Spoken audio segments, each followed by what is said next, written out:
오늘은 요한계시록 3장 내가 문 밖에 서서 두드리노니라는 제목으로 말씀을 함께 나누도록 하겠습니다. 사도 요한은 예수님의 계시를 받아 7 교회에 편지를 합니다.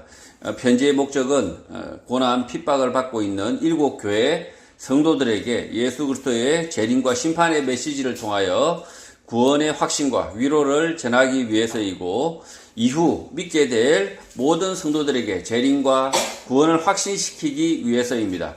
사도 요한은 에게해에 가까운 에베소, 스무나, 버가모, 두아디라 교회 순서대로 시계 방향대로 차례대로 언급을 하고 있습니다. 거꾸로 U자 형태입니다. 1절 사대 교회의 사자에게 편지하라. 하나님의 7 영과 7 별을 가지신 이가 이르시되 내가 내 행위를 아노니 내가 살았다 하는 이름은 가졌으나 죽은 자라고 합니다. 하나님의 7 영과 7 별을 가지신 이는 예수 그리스도입니다. 예수님의 메시지를 편지로 써서 4대 교회에 전하라는 것입니다. 예수님의 직접 메시지가 아니라 우리는 사도 요한의 편지를 통해서 듣게 되는 것입니다. 예수님의 공생의 기간 동안 예수님으로부터 직접 들었던 사도 요한이 요한 복음을 통하여 예수님의 말씀을 전했던 것과 같은 것인데, 요한계시록은 예수님의 부활 이후라는 것이 다릅니다. 예수님께서 4대 교회 성도들의 행위, 일을 보셨는데 살았다는 이름은 가졌으나 실제는 죽었다고 말씀합니다. 교회가 주의 이름으로 모이기는 하지만 실제는 죽었다는 것입니다. 2절 너는 일깨어 그 남은 바 죽게 된 것을 굳건하게 하라. 내 하나님 앞에 내 행위에 온전한 것을 찾지 못하였다고 합니다. 4대 교회는 이미 죽어가고 있는데 남은 자들이라도 돌봐서 살려내라는 것입니다. 4대 교회의 행위, 일이 실제는 하나님 앞에서 이루어진 것이 아니라 온전하지 않다고 말하는 것입니다. 오늘 한국 교회도 다르지 않습니다. 많은 교회가 살았다는 이름은 있으나 교회의 모임과 일들이 하나님의 말씀과 무관하고 온전한 것이 없기 때문에 그 가운데 있는 몇 성도만이라도 말씀으로 깨워서 살려내야 하는 것입니다. 사도들이 세운 교회도 이 모양인데, 오랜 시간이 지난 오늘 교회는 세워진 이후 죽었는지 살았는지 주의해야 하고, 이미 죽었다면 남은 사람만이라도 돌봐서 살려내야 하는 것입니다. 3절 그러므로 내가 어떻게 받았으며 어떻게 들었는지 생각하고 지켜 회개하라. 만일 일깨지 아니하면 내가 도둑같이 이르리니 어느 때에 내가 내게 이르는지 내가 알지 못한다고 합니다. 대다수는 살았다 하나 이미 죽었고, 남은 사람들만이라도 복음을 어떻게 듣고 그 말씀에 순종했는지를 기억하고 회개하라, 즉각 돌이키라는 것입니다. 회개하지 않으면 도둑같이 이른다. 어느 때에 내게 임할지 모른다라고 말씀합니다. 이 말씀은 4대 교회가 살았다 하지만 이미 대부분 죽었다고 말하고 있고, 그나마 남아있는 사람들 가운데 즉각 회개하지 않으면 언제 종말이 닥칠지 모른다는 것입니다. 누가복음 12장에서 예수님께서 비유로 부자의 뜻하지 않은 급작스러운 마지막 죽음에 대하여 말씀하신 부분과 연결됩니다. 예수님께서는 한 사람의 종말 마지막에 대하여 하나님만이 아신다고 말씀하시지만 급작스럽게 임한다는 사실을 가르치셨습니다. 누가복음 12장 20절입니다. 하나님은 이르시되 어리석은 자여 오늘 밤에 내 영혼을 도로 찾으리니 그러면 내 준비한 것이 누구의 것이 되겠느냐 하셨으니, 어리석은 부자는 자신의 종말 마지막이 없을 것으로 생각하고 열심히 재산을 모으지만 예기치 않게 급작스럽게 도둑이 찾아와서 훔쳐가듯 인생을 도둑맞는다는 것입니다. 개인의 종말과 세상의 종말, 예수님의 재림이 다르지만 실제는 같다는 것입니다. 도둑같이 임하는 종말, 예수 재림에 대하여 사도 요한뿐만 아니라 베드로와 바울도 같은 목소리를 내고 있습니다. 베드로서 3장 10절입니다. 그러나 주의 날이 도둑같이 오리니 그 날에는 하늘이 큰 소리로 떠나가고 물질이 뜨거운 불에 풀어지고 땅과 그 중에 있는 모든 일이 드러나리로다. 베드로는 주의 날 재림의 날에 대하여 도둑같이 올 것이라고 언급하고 있습니다. 데살로니가전서 5장 2절입니다. 주의 날이 밤에 도둑같이 이를 줄을 너희 자신이 자세히 알기 때문이라. 바울은 주의 날의 임재가 도둑같이 임한다는 사실을 데살로니가 교회 성도들이 자세히 알고 있다라고 말합니다. 내가 죽어 주님 앞으로 가든 주님께서 마지막에 오시든 만나는 것은 같은데 그날은 알 수 없다는 것입니다. 결국 개인의 종말도 세상의 종말도 도적같이 임할 것이라. 믿음을 떠난 사람들 가운데 이 말씀을 들은 사람들은 즉각 돌이키고 회개해야 한다는 것입니다. 우리의 삶이 언제 끝날지 아무도 모른다. 예수 그리스도의 재림이 언제 닥칠지 아무도 모른다. 이 두 모른다고 이렇게 예수님께서 말씀하고 계시는데 그 이유는 즉각 돌이켜야 된다. 이 복음의 말씀을, 그다음 회개의 말씀을 들었을 때 그 즉시 회개하고 돌이켜야 된다. 그렇지 않으면 그 회개의 기회를 놓칠 수도 있다라고 지금 말씀하고 있는 것입니다. 시한부 종말론자 이단들은 세상의 종말에 대해서는 매우 긴박하게 설명을 하지만 정작 내일 있을지 모르는 자신의 죽음, 종말에 대하여는 엉뚱하게 모른 채 합니다. 또 세상 종말이 언제 오냐? 오지 않는다고 말하는 사람도 있지만 그렇게 말하는 그 사람이 급작스럽게 자신의 종말을 맞기도 합니다. 그러니 예수를 믿는 사람은 늘 마지막 종말이 있다는 사실을 자각하고 예수님의 말씀대로 살아 구원, 영생의 길을 걸어야 하는 것입니다. 4절 그러나 사대에 그 옷을 더럽히지 아니한 자 몇 명이 내게 있어 흰옷을 입고 나와 함께 다스리니 그들은 합당한 자인 연고라고 합니다. 사대 교회 성도가 믿는다고 하지만 다수가 이미 죽었고 남은 몇 사람도 즉시 회개하지 않으면 안 되는 상황임에도 동시에 그 옷을 더럽히지 않은 자 믿음을 지켰던 소수 매우 적은 사람들이 있었다고 합니다. 그들은 하나님 나라에서 흰옷을 입고 예수님과 함께 다니게 될 것인데 그들이 하나님 나라에서 그런 대우를 받게 되는 이유는 이 땅에서 믿음으로 살았기 때문이라고 말합니다. 4대 교회에서 이 땅에서 자신의 옷을 더럽히지 않고 살았으니 하나님 나라에서도 흰옷 영생을 주신 것입니다. 5절 이기는 자는 이와 같이 흰옷을 입을 것이요 내가 그 이름을 생명책에서 결코 지우지 아니하고 그 이름을 내 아버지 앞과 그의 천사들 앞에서 시인하겠다고 합니다. 개역 개정 성경에서 결코 지우지 않는다라고 번역을 하고 있지만 헬라어 원문에는 두루마리 생명책에서 그의 이름이 씻겨지지 않고 그 이름을 내 아버지 앞과 그의 천사들 앞에서 시인하겠다, 인정하겠다고 말씀하고 있습니다. 그러니 믿음으로 이겨내지 못하면 핍박과 고난, 유혹을 견뎌내지 못하면 영생은 남의 것입니다. 칼빈주의 예정론에서 예정은 하나님의 구원 계획이 예정되었다. 예수 십자가 죽으심과 부활 그리고 재림, 구원, 영생이 계획되었다는 것이지 개인의 삶이 예정되었다, 계획되었다는 것은 잘못된 생각입니다. 한번 믿은 사람은 죄를 짓든지 뭘 하든지 구원을 얻는다는 예정론은 구원파 이단들의 예정론인 것입니다. 믿는다고 하지만 믿음에서 떨어져 나간 사람들은 처음부터 믿지 않은 사람으로 보는 것이 타당합니다. 믿음이 애시당초 없었거나 있는 척을 했고 있는 척 하던 그것이 효용을 다해서 원래 자리로 돌아간 것입니다. 그러니 믿음이 있는 척하고 있는 가짜들은 진짜 회개하고 돌이켜야 합니다. 마음속 중심에서부터 예수님의 말씀, 그 말씀에만 의지하겠다는 결단을 해야 하는 것입니다. 믿는 척하다가 자신의 믿음 없음이 들켜 눈물로 회개하고 돌이킨 대표적인 사람이 베드로입니다. 또 믿는 척하다가 자신의 믿음 없음이 들켰지만 그래도 회개하지 않고 자기 마음을 쫓아가 삶을 마감한 사람이 가롯유다입니다. 생명책의 베드로의 이름과 가롯유다의 이름이 애시당초 새겨져 있었던 것이 아니라 베드로는 한평생 믿음으로 살아 흰옷을 입고 생명책에 이름을 올렸는데 하나님과 그의 천사들 앞에서 그의 이름을 생명책에서 씻지 않고 시인하겠다, 인정하겠다는 것입니다.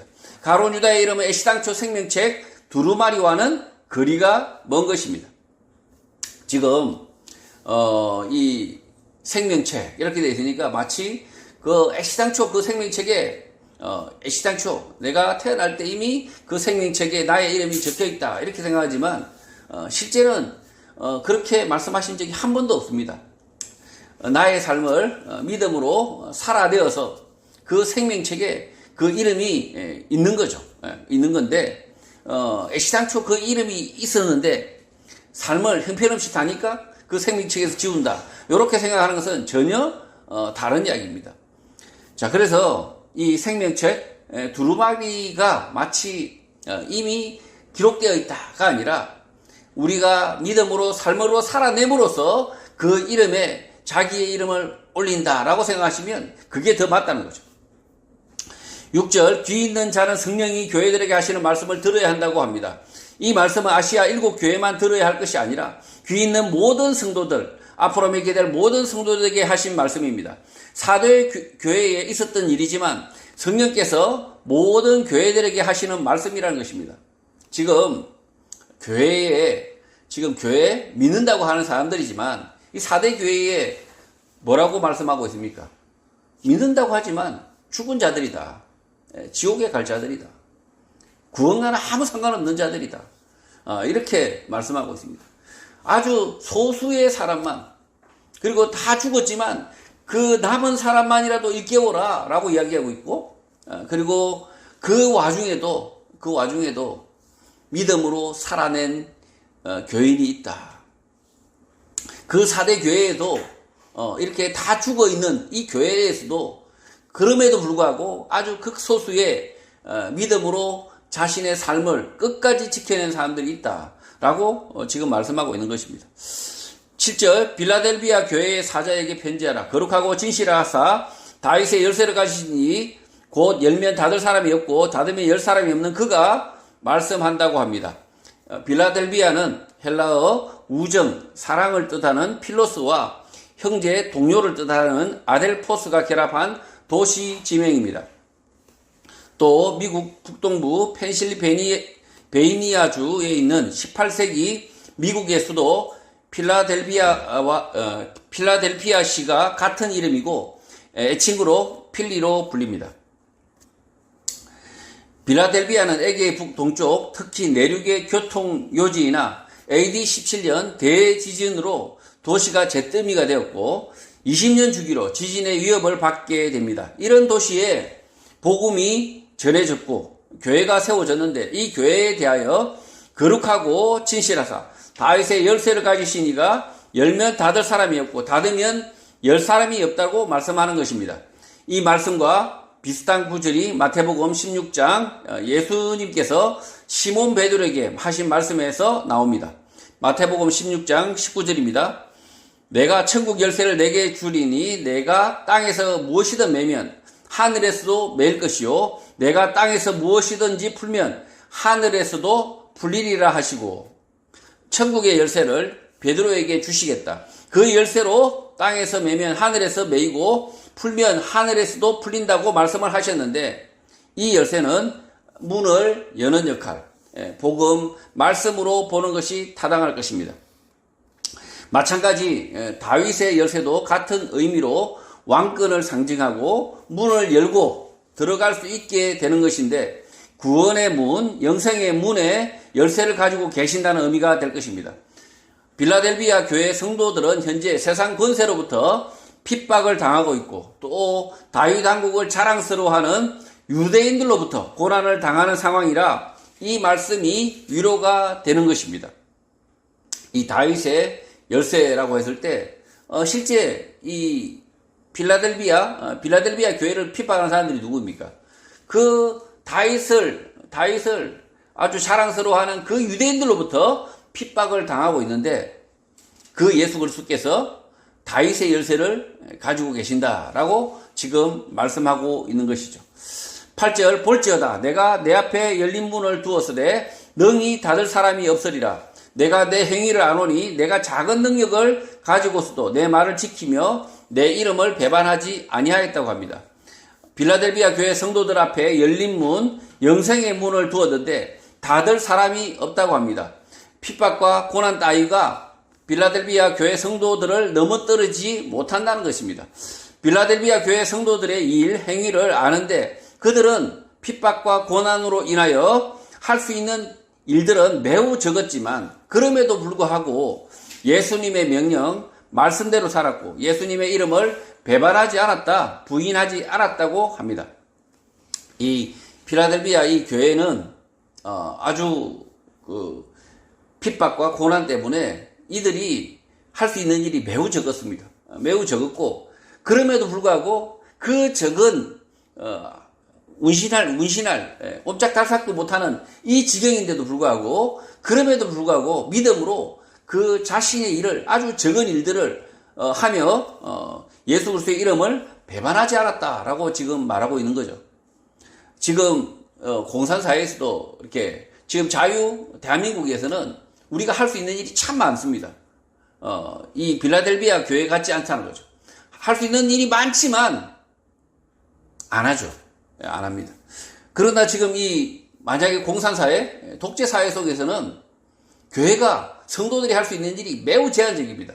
그럼에도 불구하고 그 매우 제한적인데 그 일을, 그 어려운 일들을, 조그마한 일들을 예수 이름을 배반하지 않고 지금 빌라델비아 교회가 하고 있다는 거죠. 9절 보라 사탄의 회당 곧 자칭 유대인이라 하나 그렇지 아니하고 거짓말하는 자들 중에서 몇철 내게 주어 그들로 와서 내 발 앞에 절하게 하고 내가 너를 사랑하는 줄을 알게 한다고 합니다. 빌라델비아의 유대인이라고 하지만 실제 유대인도 아니고 거짓말하는 자들이 있는데 그들 중 몇철 사탄의 회당에서 끌어내어 내 발 앞에서 나를 경배하게 하여 내가 너를 사랑하는 줄을 알게 한다고 합니다. 빌라델비아 교회를 핍박하는 유대인 가운데 몇 사람이 빌라델비아 교회 성도들의 모임 가운데 오게 되고 그가 주님을 찬양, 경배하는 모습을 보게 될 것인데 그것을 통하여 주님께서 빌라델비아 교회를 사랑하는 것을 깨닫게 된다는 것입니다. 핍박하던 자가 같은 교회 성도가 될 것이라는 것입니다. 10절 내가 나의 인내의 말씀을 지켰은즉 내가 또한 너를 지켜 시험의 때를 면하게 하리니 이는 장차 온 세상에 임하여 땅에 거하는 자들을 시험할 때라고 합니다. 빌라델비아 교회 성도들이 지킨 것은 예수님의 인내의 말씀입니다. 악한 세상에서 예수님의 말씀을 지키는 것이 곧 멍에 인내인 것입니다. 예수님의 말씀대로 사는 것이 곧 멍에고 인내다라는 거죠. 마태복음 11장 29절 나는 마음이 온유하고 겸손하니 나의 멍에를 메고 내게 배우라. 그리하면 너희 마음이 쉼을 얻으리니. 예수님의 인내의 말씀 멍에를 지게 되지만 그 인내 멍에에는 오히려 참 쉼을 얻게 된다고 말씀합니다. 또 온 세상에 임하여 재림하여 땅에 거하는 모든 자들을 시험할 때 주님께서 반드시 영생으로 지키신다고 말씀합니다. 이 땅에서 이 예수 그리스도의 멍에를 메고 배우라라고 지금 말씀하고 있습니다. 지금 예수 그리스도의 말씀을 지키는 것, 예수 그리스도의 말씀을 따르는 것이 이 땅에서는 뭐가 됩니까? 멍에입니다. 왜 멍에가 됩니까? 세상이 악하기 때문에. 세상이 악하기 때문에 예수 그리스도의 말씀대로 정직하고 성실하고 예수 그리스도의 말씀대로 순종하면 멍에가 된다는 거죠. 멍에가 되고 그리고 곧 그 예수 그리스도의 말씀이 뭐가 됩니까? 인내가 된다는 거죠. 11절 내가 속히 오리니 내가 가진 것을 굳게 잡아 아무도 내 면류관을 빼앗지 못하게 하겠다고 합니다. 빌라델비아 교회 성도들이 가진 것은 인내의 말씀, 복음뿐이고 그것을 굳게 붙잡고 있으면 속히 오셔서 너의 면류관을 다른 사람이 가로채지 못하도록 하시겠다. 구원과 영생을 확정하시겠다는 것입니다. 속히 오신다는 말의 의미를 알아야 합니다. 예수님은 재림의 날, 심판의 날은 아버지 외에 그 누구도 모른다고 말씀합니다. 아버지만이 아신다. 아버지께서 정하셨다고 합니다. 이 말씀은 하나님으로부터 받은 삶을 받은 사람이 자신의 삶의 끝을 안다면 그 마지막을 안다는 것은 매우 불행한 일이고 삶을 주신 하나님의 뜻이 아닌 것입니다. 그래서 자신의 연수, 삶의 날, 재림의 날을 아는 것은 허락하지 않는 것입니다. 이 자신의 삶의 날이 속히 오면 좋겠습니까? 하나님이 우리에게 삶을 주셨는데, 인생을 주셨는데, 그날이 속히 온다 이러면 좋겠냐고요. 그러면 하나님의 뜻은 무엇일까요? 그날이 언제일지 모르지만 그날을 하나님이 주신 그 인생을 누리라는 거죠. 그러나 주를 믿는 나의 삶의 끝에 반드시 확실히 주님의 구원, 영생이 있다라는 것에 대하여 말씀할 때는 주님께서 속히 오신다, 지체 없이 오신다 라고 표현하고 있는 것입니다. 다르죠? 지금 나의 삶의 끝에 주님의 구원, 영생이 있다라고 할 때는 속히 오신다. 이때는 속히 오셔도 되죠. 속히 오셔도 됩니다. 그러나 나의 삶의 인생의 끝이 있다. 이럴 때는 속히 오는 것 자체가 불행인 거죠. 그래서 예수님이 아직 오지 않았다, 오시지 않는다, 재림이 없다라고 말하는 것은 속히 죽고 싶다, 지옥에 가겠다는 말과 같은 어리석은 말인 것입니다. 반대로 믿는 사람에게는 주님께서 속히 오신다는 말씀은 세월이 갈수록, 나이를 먹을수록 더 분명해지는 것입니다. 지금 나이 드신 분들은 나이가 먹을수록 주님께서 속히 오신다, 이 말씀이 절감이 된다는 거죠. 속히 오신다. 젊은 사람들은 속히 오신다, 이 말씀이 잘 이해가 안 될 수 있지만 나이를 먹을수록 예수님 말씀대로 믿음대로 살수록 어떻습니까? 속히 오신다라는 것이 정말 마음의 확신과 위로가 된다는 거죠. 12절, 이기는 자는 내 하나님 성전의 기둥이 되게 하리니 그가 결코 다시 나가지 아니하리라. 내가 하나님의 이름과 하나님의 성 곧 하늘에서 내 하나님께로부터 내려오는 새 예루살렘의 이름과 나의 새 이름을 그 위에 기록하겠다고 합니다. 이기는 자는 하나님 성전의 기둥이 되게 하겠다고 합니다. 그리스 아테네의 파르테논 신전을 보면 웅장한 기둥들이 가득한데 이 기둥들은 건물이 붕괴되지 않는 한 빼낼 수가 없습니다.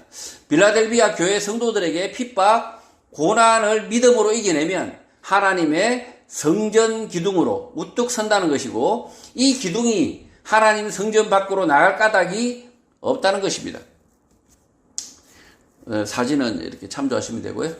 이 건물은 하나님의 성전 빌라델비아 교회인데 그 위에 하나님의 이름과 하늘로부터 내려온 하나님의 도성, 도시의 이름, 새 예루살렘의 이름, 예수 그리스도의 이름을 새기겠다, 기록하겠다는 것입니다.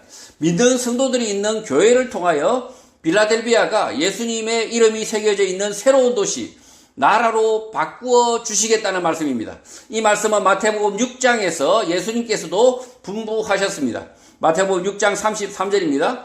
그런즉 너희는 먼저 그의 나라와 그의 의를 구하라. 그리하면 이 모든 것을 너희에게 더하시리라. 그리스도인은 예수님의 말씀을 쫓아서 살 권리와 의무가 있는데 이 땅의 나라를 하나님의 나라로 바꾸는 노력을 해야 하고, 그 방법은 하나님의 의를 구하는 것이어야 하는 것입니다. 자유민주국가 한국 사회를 살아가는 오늘 교회 성도들은 자신이 사는 도시, 나라를 마귀의 도시, 악마의 나라가 되도록 돕거나 방치하면 안 됩니다. 이 도시, 이 나라의 주역 기둥이 되어서 하나님의 이름과 하나님의 도성, 새 예루살렘의 이름, 예수 그리스도의 이름을 얻도록 노력해야 하는 것입니다. 예수 그리스도의 말씀만이 이 나라를 살린다. 예수님의 말씀이 모든 국민에게 자유와 평화, 정의, 평등이 된다는 신념이 있어야 하는 것입니다. 예수 복음을 강요하는 것이 아니라 삶으로 하나님의 의를 구해야 한다는 것입니다. 복음은 교회당 안에 머물지 않고 도시와 나라, 세상 전체를 향해야 한다는 것입니다. 그러니 이 나라를 위해서 기도하고 이 나라의 질서, 정의를 위해서 노력해야 하는 것입니다. 지금 이 교회의 기둥으로 삼으시겠다 했는데, 이 교회의 기둥으로 이 성도들을 끝나는 것이 아니라 그 도시, 새 예루살렘, 그리고 그 도시에서 확장해서 뭡니까? 그 나라의 기둥으로 세우시겠다. 지금 이게 예수님의 말씀입니다. 지금, 이 작은 교회가 이 작은 교회 안으로 머물면 안 된다는 거죠. 이 작은 교회가 이 마을이 되어야 되고, 마을의 기둥이 되어야 되고, 이 작은 교회 성도들이 실제로는 이 도시의 기둥이 되어야 되고, 그리고 성도들이 이 나라의 기둥이 되어야 된다. 그러려면 어떻게 됩니까? 그의 의를 구해야 된다는 거죠.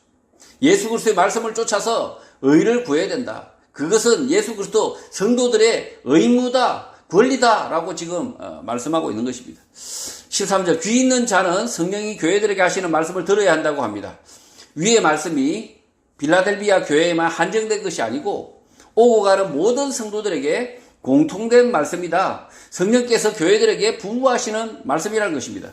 그러니 교회와 정치는 분리한다라는 거짓말에 속으면 안 됩니다.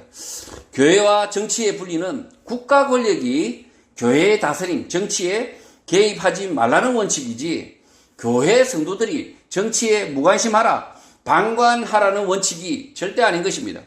교회가 세상 방식, 이익의 방식으로 정치에 참여하려는 자들이 있습니다. 시당초 교회로 위장하고 있는 정치 세력이거나 이익 세력, 범죄 세력일 뿐입니다. 교회가 아닌 것입니다. 이 교회 가운데 정치에 참여하는 교회가 있죠. 이상한 교회들이 있습니다. 그 이상한 교회가 하는 행태를 보면 그 교회의 이익이거나 자신들의 이익을 위해서 정치에 참여하고 있습니다. 시당초 그들은 교회가 아니라 범죄 단체이거나 이익 단체일 뿐이라는 거죠.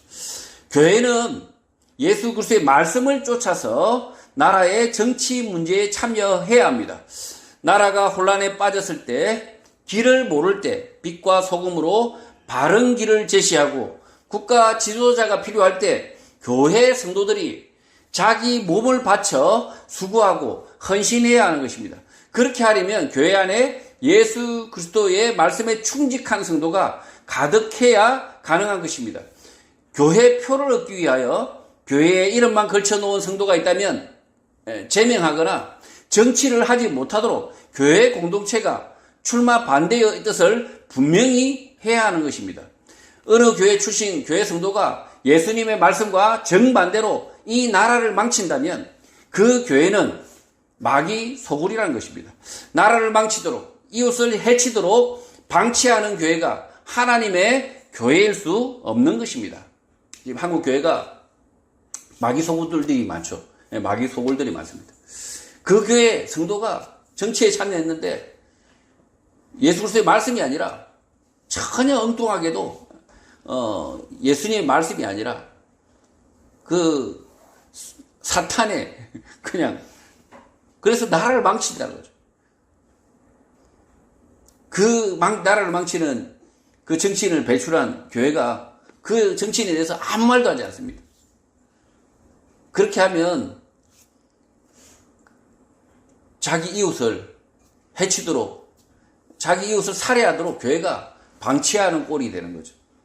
교회는, 마땅히 교회 공동체는 그런 사람이 교회에 이름을 등록하고 그리고 이 출마를 하려고 한다면 교회가 분명하게 선언해야 됩니다. 저 사람은 그리스도인 우리 교회 성도가 아닙니다 라고 제명을 하거나, 아니면 이 사람이 정치에 참여하는 것을 반대한다라는 뜻을 분명히 밝혀야 되는 것입니다. 그래야만이 우리 이웃이 살해당하는 일, 망치는 일이 없다는 거죠. 한국교회가 돈과 권력에 눈이 멀어서 이런 범죄자들을 숨겨주는, 범죄자들을 세탁해주는 그런 역할을 해서 지탄을 받고 있습니다. 교회가 아니라 마귀 소굴이기 때문에 그런 거죠. 실제로는 교회가 아니라 마귀 소굴이라는 거죠. 그렇다면 그 마귀 소굴에서는 빨리 나와야 됩니다. 빨리 나와서 진짜 두세 사람만이라도 예수 그리스도의 말씀만을 따르는 진짜 교회가 돼야 된다는 거죠. 14절 라오디게아 교회의 사자에게 편지하라. 아멘이시오 충성되고 참된 정인이시오 하나님의 창조의 근본이신 이가 말씀하신다고 합니다. 7교회 가운데 마지막 교회 라오디게아 교회에 편지를 할 때 예수 그리스도에게 대하여 아멘이시고 충성되고 참된 정인이시고 하나님 창조의 근본이라고 합니다. 아멘은 정말이다, 확실하시다라는 뜻이고, 충성되고 참된 정인이라는 것은 잘못 보지 않으신다, 바르게 보신다, 속들이 아신다는 것이고, 하나님의 창조에 대해 하나님과 함께 계셨다는 것입니다. 15절 내가 내 행위를 아노니 내가 차지도 아니하고 뜨겁지도 아니하도다. 내가 차든지 뜨겁든지 하기를 원한다고 합니다. 라오디게아 교회의 일 행위를 아는데 차갑지도 않고 뜨겁지도 않다. 미지근하다는 것입니다. 그래서 차든지 뜨겁든지 하라라고 촉구를 합니다. 16절 내가 이같이 미지근하여 뜨겁지도 아니하고 차지도 아니하니 내 입에서 너를 토하여 버리겠다고 합니다. 미지근하여 뜨겁지도 차지도 않으니 입에서 토하여 버리겠다. 못 먹겠다는 것입니다. 차지도 뜨겁지도 않은 물은 오래 두면 물이 부패하고 썩게 됩니다. 그리고 역한 냄새와 비릿한 맛이 나게 되는데 그렇게 되면 토할 수밖에 없는 것입니다. 라오디게아 교회는 이미 썩기 직전인 것입니다. 이 물이 차지도 않고 뜨겁지도 않으면 어떻게 됩니까? 오래 두면 어떻게 됩니까? 이 미지근한 물은 부패합니다. 투명한 것 같지만 아무런 변화가 없는 것 같지만 실제로는 부패해서 물을 먹어보면 비릿해서 먹을 수가 없는 물인 거죠. 그래서 토할 수밖에 없는 그런 물이 되는 거죠. 차지도 덥지도 않은 물. 곧 썩을 수밖에 없다는 거죠. 17절 내가 말하기를 나는 부자라 부유하여 부족한 것이 없다 하나 내 공고한 것과 가련한 것과 가난한 것과 눈먼 것과 벌거벗은 것을 알지 못한다고 합니다. 라오디게아 교회가 썩기 직전, 부패하기 직전, 미지근하게 된 이유를 설명합니다. 라오디게아 교회 성도들이 경제적으로 잘 삽니다. 그래서 나는 부자다, 중산층이다, 부요하여 부족한 것이 없다라고 자부를 합니다. 그러나 예수님의 평가는 전혀 다릅니다. 고난당하는 자이고, 가난한 자이고, 이 가련한 자이고, 눈멀고 벌거벗은 자라는 것입니다. 오늘 한국 교회 상황과 다르지 않습니다. 축복받은 한국 사회와 교회라고 자부하지만 세계 경제 10위라고 자부하지만 실제는 온갖 고난, 문제가 있고 가련하고 가난하고 눈먹고 벌거벗은 상태인 것입니다. 지금 이 재벌들, 연예인들 하는 행태를 보시면 얼마나 풍족하게 삽니까? 그런데 온갖 문제가 있습니다. 온갖 문제가 마약과 술과 그리고 음란의 문제가 그리고 아무 문제 없는 사람들처럼 보이지만 실제로는 온갖 문제가 가득하다. 그러니 문제가 있고 가련하고 가난하고 눈물고 벌거벗은 상태인 것이죠. 18절 내가 너를 구원하노니 내게서 불로 연단한 금을 사서 부요하게 하고 흰옷을 사서 입어 벌거벗은 수치를 보이지 않게 하고 안약을 사서 눈에 발라 보게 하라고 합니다. 부자라고 자부하는 만족하는 라오디게아 교회에 대한 예수님의 권고 처방입니다. 지금 이 한국교회가 잘 산다라고 하는 이 교회의 처방이 곧 라오디게아 교회에 대한 예수님의 처방과 같은 거죠. 불로 연단한 금을 사서 부요하게 하라고 합니다. 불로 연단한 금은 복음을 위하여 말씀대로 실천하고 고난, 핍박, 시련이 있다면 기꺼이 그것을 금으로 열매로 받으라는 것입니다. 아무런 문제 없다고 그냥 평안하다 이렇게 하지 말고 예수님의 말씀대로 삶을 들여서 고난을 받으라. 불로 연단한 금을 받으라 라고 지금 예수님은 촉구하고 계십니다. 또 허위 위선 자랑으로 벌거벗어서 수치를 당하는데 흰옷, 예수님의 말씀의 옷, 겸손의 옷을 입어 수치를 면하라는 것입니다. 안다, 좀 배웠다라고 자부하지 말고 예수님의 말씀의 옷, 흰 옷을 입으라는 것입니다. 안약을 사서 눈에 발라 보게 하라는 말씀은 보이는 것이 세상의 전부이냐 하지 말고 영적 눈, 영적 시각을 가지라는 것입니다. 오늘날 페이스북, 인스타그램, 유튜브, 틱톡, 트윗 등을 보면 온통 눈에 보이는 것으로 자랑하고 있고 그것을 부러워하는 내용으로 가득 차 있지만 성경적인 세계관, 성경적 가치관으로 세상을 보라는 것입니다. 그 보이는 그 이면을 보라는 것입니다. 당시 안약은 라오디게아에서 만들어 파는 상품이었으나 정작 라오디게아 교회 성도들의 눈은 질병에 걸린 것처럼 앞을 보지 못하고 온통 세상적 관심, 자랑에 빠져 있었던 것입니다. 이 라오디게아 교회가 그 지역이 잘 살다 보니까 잘 사니까 뭐 하겠습니까? 그냥 여행 가서 여행지 맛있는 거 먹은 거 사진이나 올리고 또 저 어디 골프장 가서 아주 여유를 부리는 것처럼 이렇게 사진 올리고 이렇게 해서 온통 자랑을 하지만 온통 자기 자랑에 빠져 있지만 어떻다는 거죠? 가련하다, 불쌍하다. 예수님은 너희들이 불쌍하다, 가련하다라고 지금 말씀하고 있습니다. 19절 물어 내가 사랑하는 자를 책망하여 징계하노니 그러므로 내가 열심을 내라 회개하라고 합니다.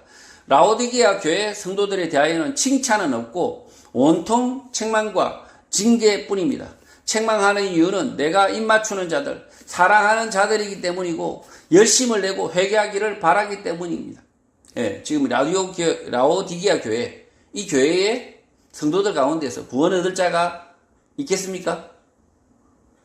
가서 교회 성도라고 하기 때문에 가서 입맞춤하고 만나고 설교하고 하지만 이 라오디게아 교회의 성도들 가운데 구원 얻을 사람들이 있냐 이 말입니다. 회개하지 않으면 여기 있는 교인들 다, 이 부자라고 자만하는 이 교인들 다 어떻게 됩니까?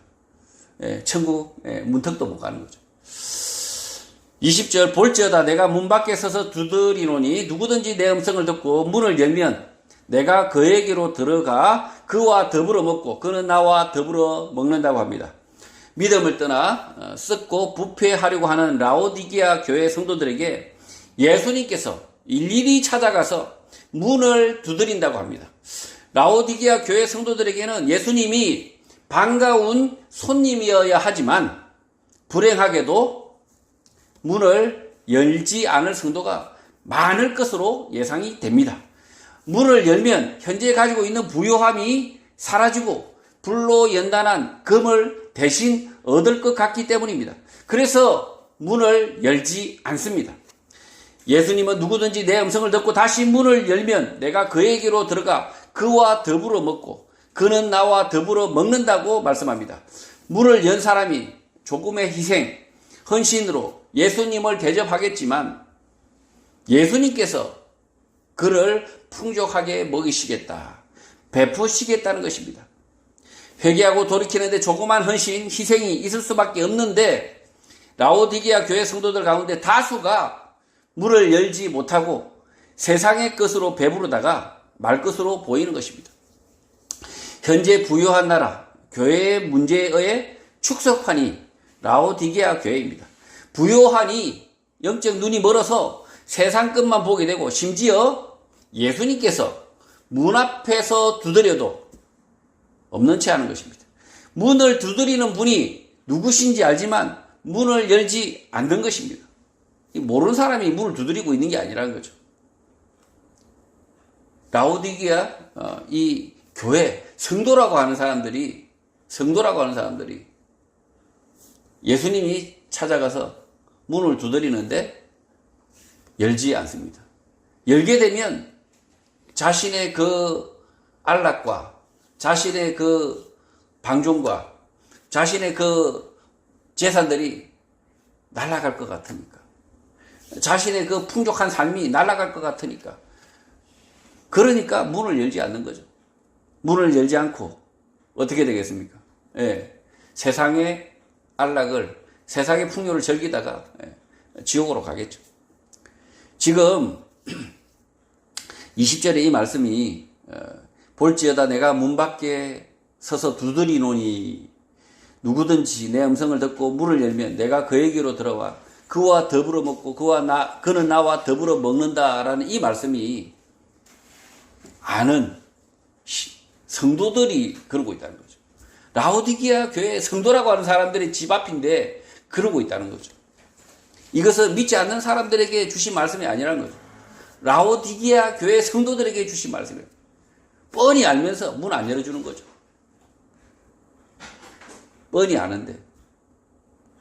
뻔히 예수님께서 예수님의 음성을 아는 그 성도들이 그 예수님께서 두드리기만 했겠습니까? 불렀을 거 아닙니까? 홍길동아, 내가 왔다.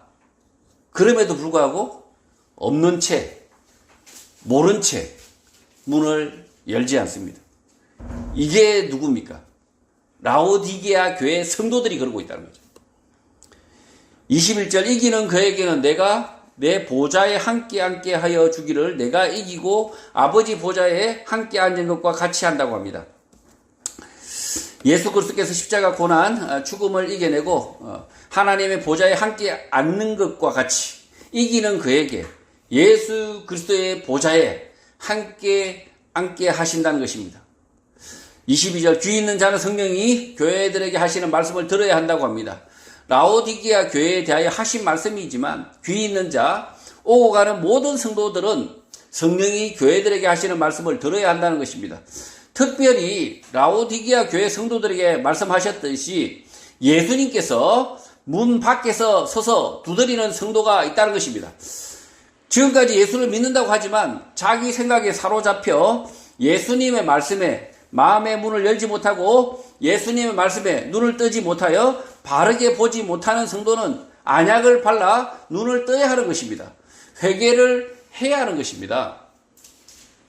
이 교회 성도들 가운데서도 그 예수님이 자기 집 앞에 왔지만 마음 앞에서 두드리고 있지만 열지 않습니다. 자기 생각, 자기 고집대로 사는 거죠. 계속 예수님의 말씀이 내 마음에 내가 들었지만 그 말씀대로 살지 않고 여전히 자기 고집대로 살아야겠다. 왜? 자기 생각대로 살아야 되는 이유가 뭡니까? 이 풍족함, 이 부유함이 날아갈 것 같으니까. 이 안락함이 날아갈 것 같으니까. 성도 여러분, 예수님은 사도들이 세운 7교회와 성도들의 일에 대하여, 행위에 대하여 아신다, 지켜보신다고 말씀하고 계십니다. 오늘 예수온 교회의 일과 행위에 대하여도 예수님은 보고 계십니다. 성령이 교회들이 하시는 말씀을 하나도 빠뜨리지 않고 들어서 나의 삶을 바꾸고 믿음으로 이기는 삶을 살아서 주의 보좌에 함께 앉는 성도가 되시기를 주님의 이름으로 축복합니다.